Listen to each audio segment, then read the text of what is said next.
The luck is just not here for the Seattle Kraken. No savior when it comes to the NHL Draft Lottery. They'll be picking 7th.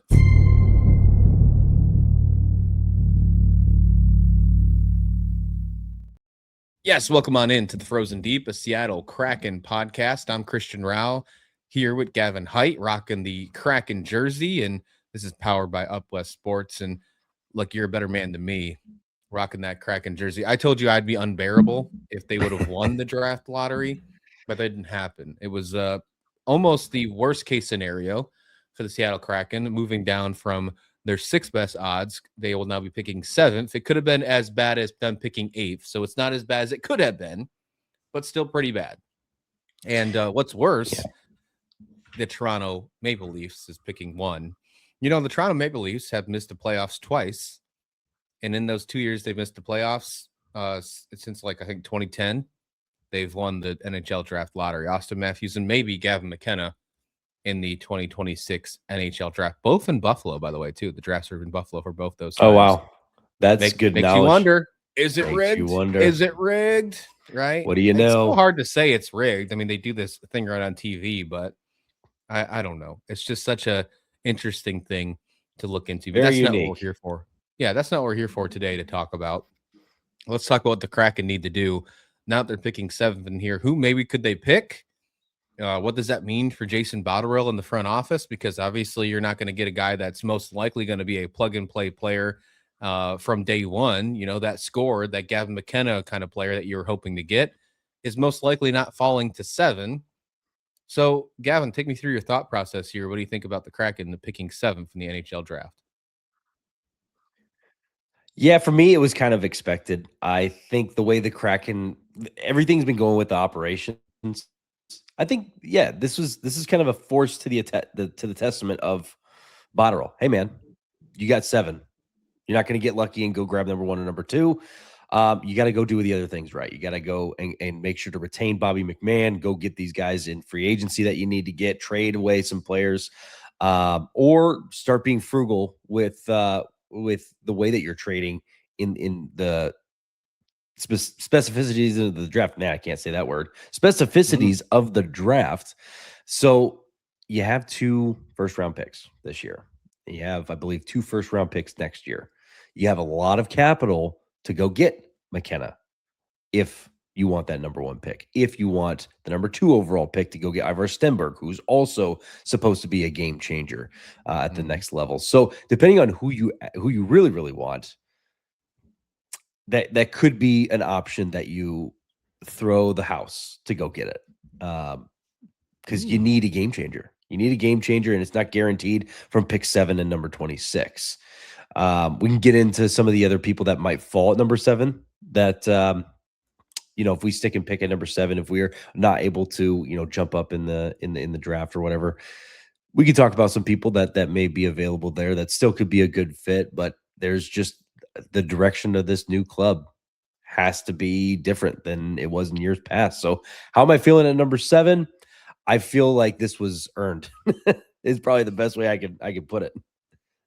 I mean, before the Olympic break, this team was a playoff team. So if you were thinking, when the Olympics were happening, that Seattle would pick 7th, you probably would think, no, I don't want that to happen, right? And of course, that's where we're sitting right now. So maybe that's a good sign. I don't know. But there's a lot of prospects that are ready to play for this program right now, for this organization right now. And maybe you're going to work on the next wave. I think no matter what you do here, no matter what player you pick at 7, it can't be for fit. It can't be for positional need, I guess you should say.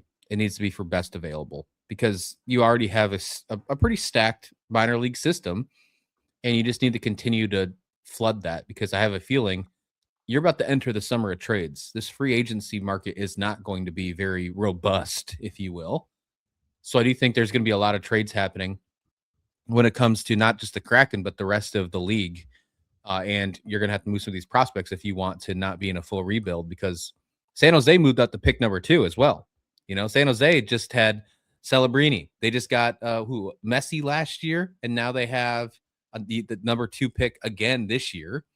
They're building something really impressive, and they're right in the Pacific, right with Vegas, right with Edmonton. Those guys aren't going anywhere. This is something that we have to pay attention to for quite some time. Seattle's got some work to do for sure. There are a couple players that I like.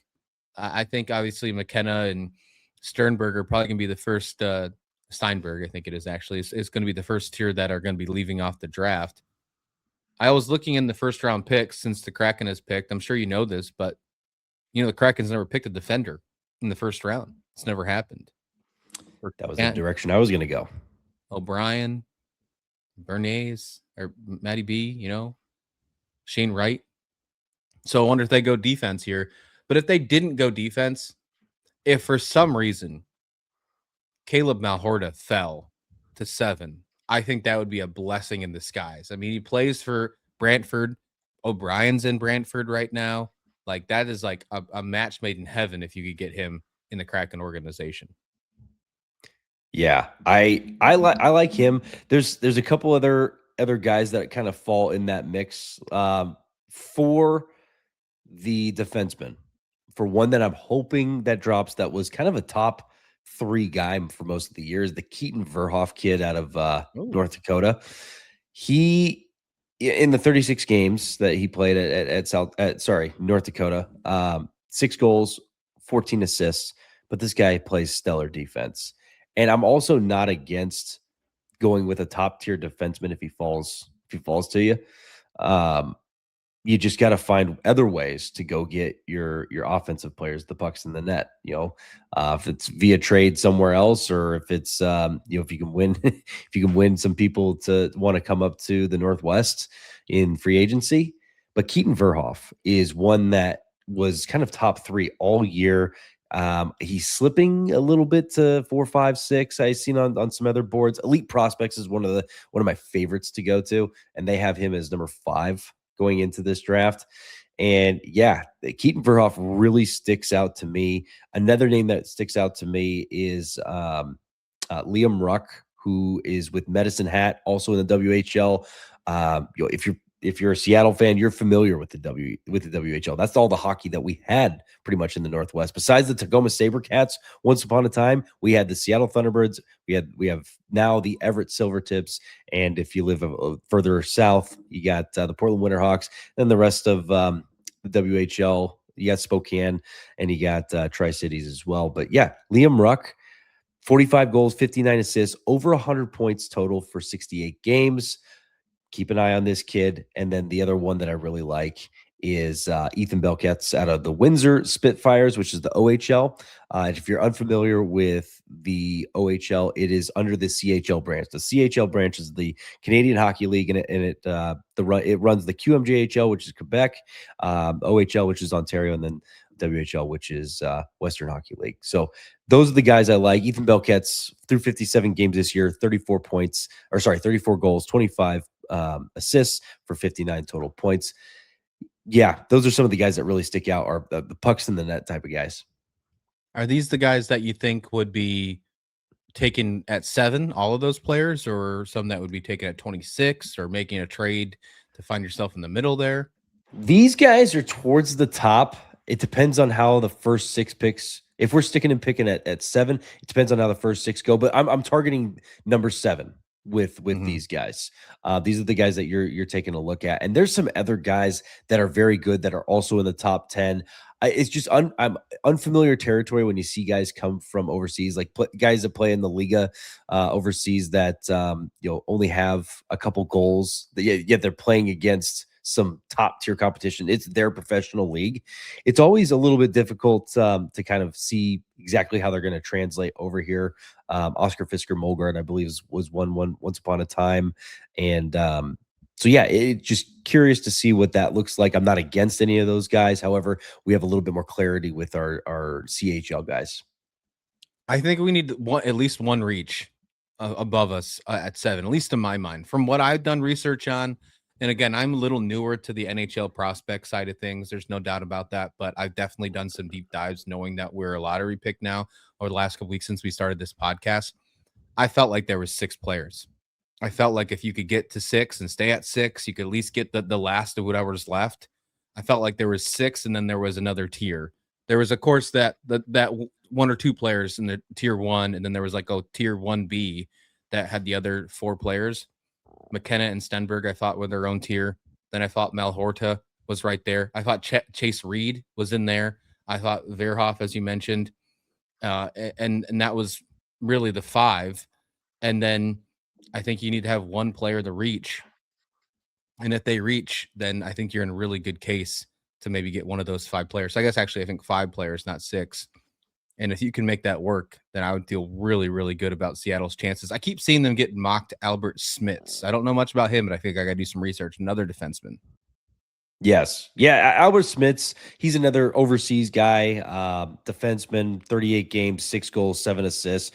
Those aren't terrible stats, especially for a defenseman and especially for coming overseas where he's playing in his professional league and everything. So that's another one for a good deep dive to take a look at, how he plays defense and how he fits into what we have going forward. And honestly, what we are going to have come this draft, which guys are leaving, which guys, or I guess post draft, but which guys are going to be had moving forward. Is Alexiak still a Kraken post this year?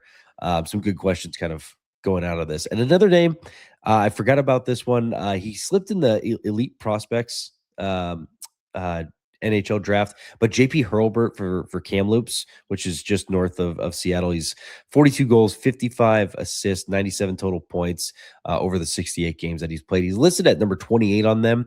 I don't think he falls that far. I think he ends up going in the top 20 for sure, and some of them have him in the top 10. So he'd be another one that I would actually consider for that number 7 pick, just depending on how much you like him. I wonder if one of these teams above you would consider trading. Of course, you got Vancouver and San Jose sitting there, and that's going to be tough to do. You'd have to probably pay some sort of division tax. And then San Jose, I think, already has another extra pick. So I don't know if if you'd have to combine them, if they'd be willing to make that actually move happen, to move up all the way to 2. But I think if you're going to try and make a trade, it would be with San Jose to try and get that second pick and to get one of the nastiest scores in this draft, something that you absolutely need. If you can't get McKenna, you can get Steinberg. That's a pretty big win. Other than that, I don't know if there's anybody else to be willing to move up to. Chicago needs help. The Rangers, they're obviously rebuilding. Calgary, you can expect them to probably stick and pick and where they're at unless they fall in love with center a little bit lower. Maybe they'll drop below them, but there's no reason to move up one pick. I think if you can get lucky and find a trade with San Jose, that would be awesome for being bold if I'm Jason Botterill. But if you can't make that happen, maybe you use those capital other ways where you already have all these prospects. What if you take 7 and 26 and use it in the trade market before this NHL draft comes along? And maybe you don't pick it all in the first round. Hey, this is where Bots can actually kind of make his first real big move as his own. This is it. This is kind of one of those things, and it's going to be incredibly difficult. I think it's going to be even more difficult than what we're talking about to go get number 2 or number 3 because you got in division guys, and not only in division guys. Vancouver's a rival. Vancouver's right up the road, and the closest team south of us that's in America is, well, everything's in America if you're going south, but the closest 2 teams are those 2 teams, Vancouver and San Jose. There's no team in Sacramento. There's no team in Reno. Like those would be closer cities. Maybe Utah might be closer, but for the since we've had the inception of our team, San Jose's been a rival for us, and so has Vancouver. So I really just don't see either of those teams trading, even if you're giving up a whole lot. I think what they'll do, if I'm the GM of those teams, I'm like, I don't want to trade this pick to them. I'm going to see if anybody else wants it for just slightly less, or if they want to match that price, go ahead and do it. But I think you're right that the correct team to kind of target would be San Jose, because they're in a better spot than what they kind of anticipated. And they did have some great top tier draft picks over the past couple of years that I think are going to take off and just I think they're going to be good very soon. So San Jose could be one of those teams that this is Botterill. This is him having to go and try and extend what he can do and make something happen. If not, do you think Toronto would be willing to give it up so you can go get McKenna? Like, I think you really have to give up a lot to go get McKenna, because that's the guy right now. Yeah, absolutely. Are you willing to move up, and would it be worth moving up from 7 to 4? What do you think it'd be go to 4? There's a report from Scott Powers from The Athletic. He writes about Chicago and the Blackhawks, and Kyle Davidson of the Blackhawks said he's open to trading the 4th overall pick, but did note that those trades rarely happen. He said position won't matter if the Blackhawks are making that pick. What do you think about that? Yeah, I think if you're out on McKenna and you're out on Stenberg, you're kind of like, for me, I would want Keaton Verhoeff. If he goes at number 3 magically, I think you stick and pick at number 7 and you start looking at your other guy, because I think you're going to have to give up. You're jumping 3 spots. I think you're going to have to give up more than you'd want to get somebody else that you can be okay with at number 7. Uh, However, if for whatever reason one of Stenberg, McKenna, Verhoff falls to number 4, and that's the guy that Botterill wants, like that's the guy in the draft that he really wants to go get, absolutely. Go do what you have to do for the right guy. See, and I feel like maybe you make that risk if it's Malhorta too. I really fell in love with watching his game. He had a great playoff. Yeah, He's good shooter. I mean, that's what you need. You need a guy that can score goals, and that's all he did during the playoffs was just put up points. And yeah. you need that. And if that's internally, if Botterill's talking to his guys and, hey, if one of these 3 guys is available at 4, we'll do it. Then I'm okay with that. Make the decision and jump on it if it's the guy that you really want to go get. I'm just throwing out the names that I really like, and I love Malhorta as well. I think that's another person I need to do a little bit more research and just deep dive on, just to see his game and everything. I promise you, I'm probably going to be impressed with his game and everything. But as long as it's the guy that you think is really going to change this organization, that's the jump. And I'm okay with them making that move and giving up a little bit. Yeah, I'm with you. In 67 games for OHL for Brantford Bulldogs, he had 29 goals, 55 assists. I'll take that. That's a 1.25 points per game. That's what you need. I mean, I'd like the goals be a little higher, but I'll take that as well. You put him on a line, and again, I don't know if you need a center, but if you find a guy in the draft that has top 6 center potential, I think you got to take that all day and continue that streak of not drafting a defenseman in the first round. Maybe you can do that at pick 26. Maybe you can break that streak then, and we can stop talking about it.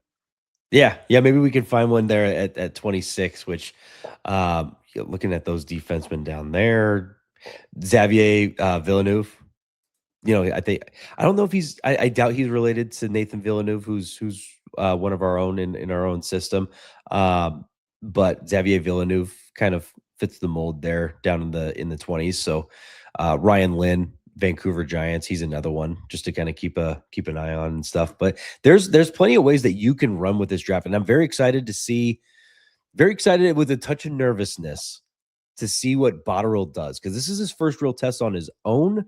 Even though we've heard rumors about he kind of had the whole reins by, well, now it's true.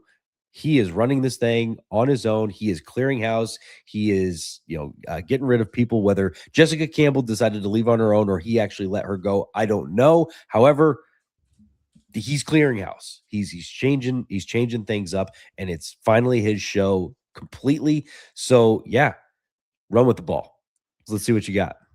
I'm willing to put this on record right now that I will give him the benefit of the doubt for any kind of big time trade, for any time of moving up to number 1, if you can do that, or making a huge splash in the trade and it bombs.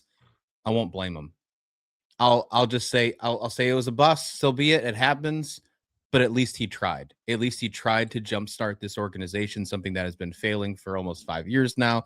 That second-year playoff run was one thing, but if he makes a huge trade and it just doesn't work out, you'll never hear me say that it's because of him. I won't blame him.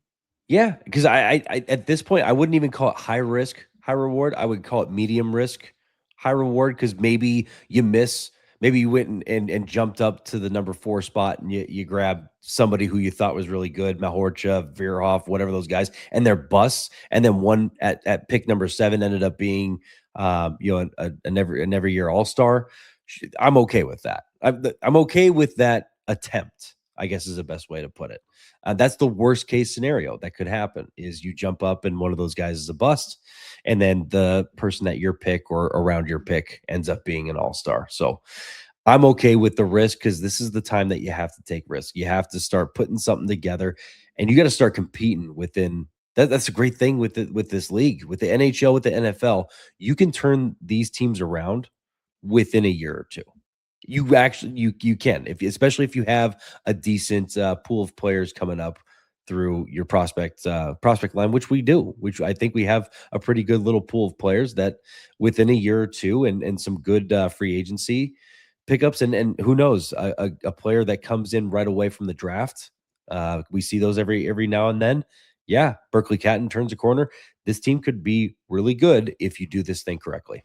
And you take we've seen it chances. happen in our division. I mean, we've seen it happen with Anaheim. We've seen it happen with San Jose, and San Jose continues to probably get better as well. So I'm with you. As sure as there. A little teaser for what might be next on the Frozen Deep. We're going to talk about how aggressive can Jason Botterill be. Can he maybe make a trade for a disgruntled star that a team just got the first overall pick in? Austin Matthews, is he going to be on the market? Does he want to stay in Toronto? We're probably going to talk about that on the next episode of the Frozen Deep. But before we go, playoffs are happening in the AHL, ECHL. Gavin, what's going on there? Are we still alive? What's happening? Hey, we're still living and breathing. We'll start off in the AHL. Coachella Valley had advanced. If you didn't tune in last time we had chatted, they beat the Bakersfield Condors 2-1 out of a 3-game set. In round 2, they take on the Ontario Reign, which is the LA Kings AHL team. Right now, I believe they lost tonight, and it was kind of an upset one. I think they had the lead and then lost it. Not fun to watch. However, it's a 5-game set. Ontario is leading the charge 2-1. But watch out, this Coachella team could actually bring it back. Got faith in these boys to kind of do that. And then bouncing over to the ECHL, again, if you didn't check us out the last couple of episodes, Kansas City Mavericks is our ECHL team, and they are on top of the world in the ECHL. They are the number 1 team, and by a lot. They had 100 and some odd points. It was crazy. They went 4-0 in their first series against the Tahoe Monsters or Tahoe the River Monsters or something, or Lake Monsters. Sorry. Mm-hmm. Brand new team there in South Lake. But the Kansas City Mavericks take on in round 2 for the Mountain Division Finals against the Allen Americans this Saturday, May 9th. First game at 7:05 p.m. in Kansas City. Go cheer on your teams, and we'll make sure to drop this towards every episode, just an update on all the playoffs. Yeah, we want to do some deep dives on some of these prospects on who could they pick at 7. I want to start diving in and doing some of those as well. Gavin, get your insight on those ones. Maybe do a little bit of maybe some shorter episodes, but maybe some more periodic over the next couple of weeks as we lead up to the draft, because I do think that this next month is about to get really busy for the entire league, including Jason Botterill and company. Because again, I think this is going to be the summer of trades. I really do. I think free agency is going to be one thing. It's going to be boring. It's going to maybe hopefully just fill a few holes here and there, but it's not going to, maybe it's the Bobby McMahon. Maybe that's, the biggest thing. And if that's the most exciting thing, I'll take it. But I do think you're going to be some crazy trades happening, and they must involve the Seattle Kraken for sure. So plenty more coming on the channel. Make sure you hit subscribe and you check out Up West Sports. We got plenty of stuff covering Seattle sports all the time. Usually something popping up every single day on the Up West Sports channel. And then on the Frozen Deep, you can find us here covering the Seattle Kraken. Let's get out of here, Gavin. Thank you so much for watching the show. We'll see you back here next time right here on the Frozen Deep.